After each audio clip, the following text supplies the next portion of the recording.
Assalamualaikum warahmatullahi wabarakatuh.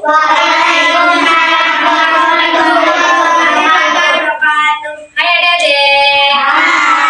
Perkenalkan, nama kakak Nisa Ulmudita Hida, NIM 23111172.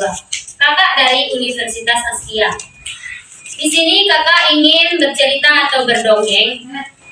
Apakah adik-adik ingin mendengarnya? Ingin. Baiklah, kakak akan mendongeng cerita itu. Judulnya Asal Usul Danau Toba. Di sebuah desa di wilayah Sumatera, hidup seorang petani. Ia seorang petani yang rajin bekerja walaupun lahannya tidak luas. Ia bisa mencukupi kebutuhannya dari hasil kerjanya yang tidak kenal lelah. Sebenarnya usianya sudah cukup untuk menikah, tetapi ia lebih memilih dirinya untuk tidak menikah atau lebih memilih hidup sendiri. Di suatu pagi yang cerah, petani ini ingin memancing ke sungai. Dia bergumam dalam hatinya, mudah-mudahan hari ini mendapatkan ikan yang besar. Setelah kalinya dilemparkan, kailnya terlihat bergoyang-goyang. Ia segera menarik kailnya. Petani itu bersorak kegirangan setelah mendapat ikan yang cukup besar. Ia takjub melihat warna ikannya. Warna ikannya kuning emas kemerah-merahan. Ikannya bisa ngomong, "Tunggu, aku jangan dimakan. Aku akan bersedia menemanimu jika kau tidak ingin makanku." Petani itu terkejut mendengar suara dari ikan itu.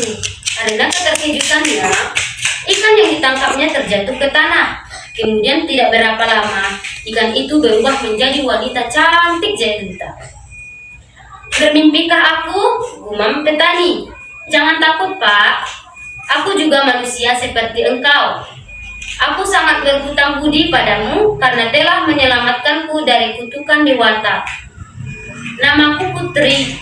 Aku tidak keberatan untuk menjadi istrimu," kata gadis itu setelah mendesak. Petani itu pun mengangguk. Maka jadilah mereka sebagai suami istri.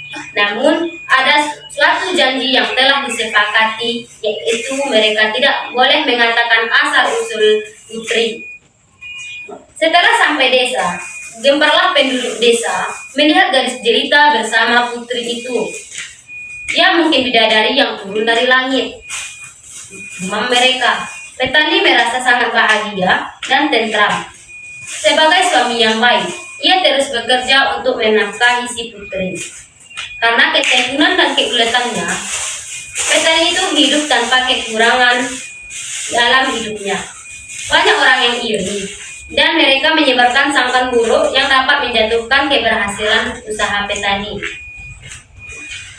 "Aku tahu, petani itu pasti memelihara makhluk halus," kata seseorang kepada temannya. Hal itu sampai ke telinga petani dan putri.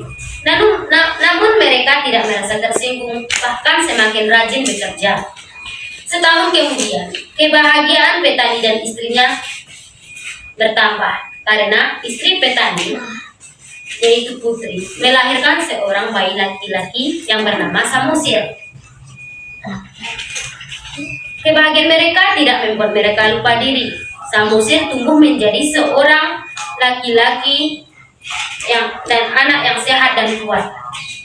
Ia menjadi anak manis dan nakal. Ia menjadi anak manis tetapi agak nakal. Ia mempunyai satu kebiasaan yang membuat kedua orang tuanya heran, yaitu selalu merasa lapar. Makanan seharusnya dimakan bertiga dapat dimakan dirinya sendiri. Lama-kelamaan, Samosir selalu membuat jengkel ayahnya. Jika disuruh membantu pekerjaan orang tua, ia selalu menolak. Istri petani selalu mengingat petani agar bersabar atas ulah anak mereka. "Ya, aku akan bersabar, walau bagaimana. Dia itu anak kita," kata petani. "Syukurlah Kanda berpikir seperti itu. Kanda memang suami dan ayah yang baik," puji Putri. "Memang," kata orang, "kesabaran itu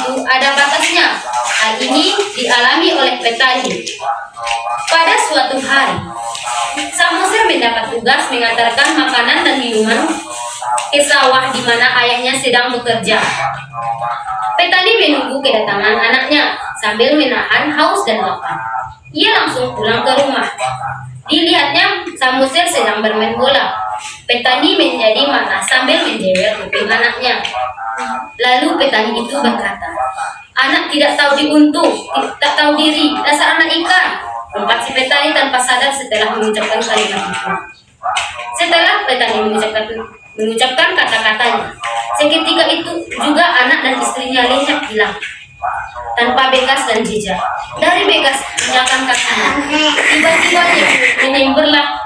Setelah petani mengucapkan kata-katanya, seketika itu juga anak dan istrinya hilang lenyap tanpa bekas dan jejak. Dari bekas injakan kakinya, tiba-tiba menyemburlah air yang sangat deras dan semakin deras. Desa petani dan desa sekitarnya terendam semua. Air meluap sangat tinggi dan luas membentuk sebuah danau. Danau itu akhirnya dikenal dengan nama Danau Toba. Sedangkan pulau yang kecil dikenal dengan nama Pulau Samosir. Itulah yang dapat saya ceritakan. Apakah adik-adik tahu pesan moralnya? Ya. Apakah adik-adik tahu moral isi dalam cerita tersebut? Iya. Moralnya adalah, jadilah seorang yang sabar dan bisa mengendalikan emosi. Dan juga jangan melanggar janji yang telah kita buat atau ucapkan. Sekian dari kakak. Assalamualaikum warahmatullahi wabarakatuh. Waalaikumsalam.